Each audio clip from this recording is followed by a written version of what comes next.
What would you do if 3 grown men cornered a quiet woman in a crowded restaurant, mocking her, threatening her, and thinking she was powerless? Most people would have frozen in fear, waiting for someone else to step in. But what happened next in that restaurant was something no one expected. Because in just 15 seconds, those men discovered the truth. The woman they thought was weak was actually a Navy veteran. And the lesson she gave them that day left the entire place in stunned silence.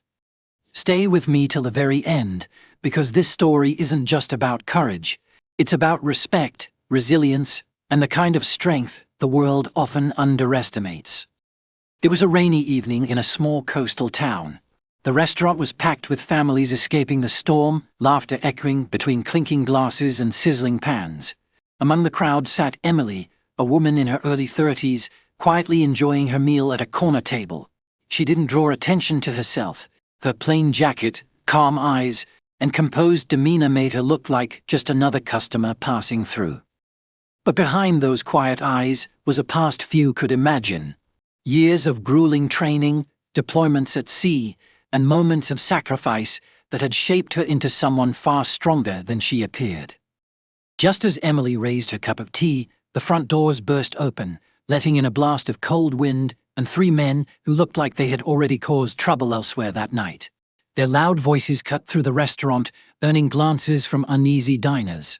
The men spotted Emily sitting alone and smirked. To them, she looked like an easy target, someone who wouldn't fight back. "Hey, sweetheart," one of them sneered, swaggering toward her table. "Mind if we join you?" Emily didn't respond. She simply lowered her cup and continued eating, her silence irritating them. Another man grabbed the back of her chair roughly, making her food spill slightly. "I asked you a question," he said, his tone darker. The third man leaned close, his breath heavy with alcohol, whispering something crude that made nearby families gasp. All around them people froze. Some wanted to help, but fear kept them rooted. The restaurant staff looked overwhelmed. A mother pulled her child closer, whispering, "Don't look." Everyone knew trouble was about to erupt, but no one expected what Emily would do next. For a moment, Emily sat still, almost too calm. Then slowly she placed her fork down, stood up, and looked each of the men directly in the eye.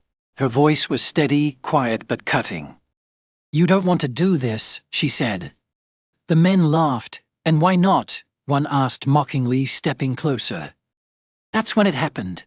In a blur of controlled movement, Emily grabbed the wrist of the man nearest to her, twisted it, and within seconds, he was on the ground groaning in pain. The second lunged at her, but she sidestepped, sending him crashing into a table. The third barely had time to blink before Emily had him pinned against the wall, her grip firm and unshakable. The entire restaurant fell into stunned silence. Children peeked over their seats, jaws dropped. Diners who had been afraid to speak now erupted into whispers. "Who is she?" someone asked. "How did she do that so fast?" Emily let the last man go, stepping back with complete control. Her breathing was steady, her stance unshaken. Then, with quiet authority, she said, "I served 10 years in the Navy. You picked the wrong woman tonight." The 3 men, now humiliated and trembling, scrambled toward the door under the watchful eyes of everyone inside. Nobody stopped them. They were already defeated, not by violence alone, but by the sheer power of a woman who refused to be diminished.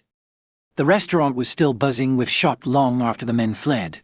Some clapped, others whispered in awe, but Emily simply returned to her seat, adjusted her jacket, and quietly asked the server if she could get her tea warmed up.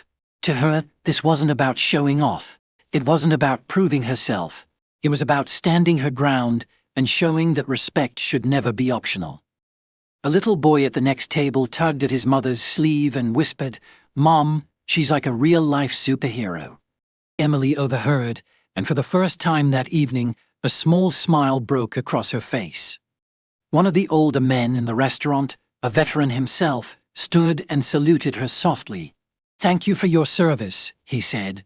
Emily nodded respectfully, her eyes reflecting gratitude but also humility. But it wasn't just the people in that restaurant who walked away changed. It was also Emily herself. For years, she had lived quietly, carrying her experiences silently, unsure if anyone would ever understand what she'd been through in the Navy. That night, she realized something important.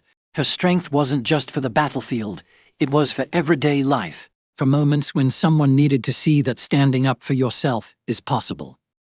As the storm outside calmed, the restaurant grew warm again, filled with laughter and relief. Parents reassured their children, couples spoke about courage, and the staff couldn't stop talking about what they had witnessed.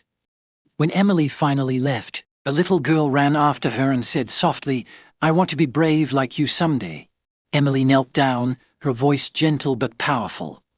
Bravery isn't about fighting, it's about knowing your worth and never letting anyone take it away. And with that, Emily walked into the night, her figure fading into the misty streets, leaving behind not just the memory of what she had done, but the lesson she had given. The story spread in whispers across town until it became a reminder for everyone who heard it. Strength isn't always loud, and heroes don't always wear uniforms. Sometimes they just sit quietly in a restaurant until the moment they're needed most.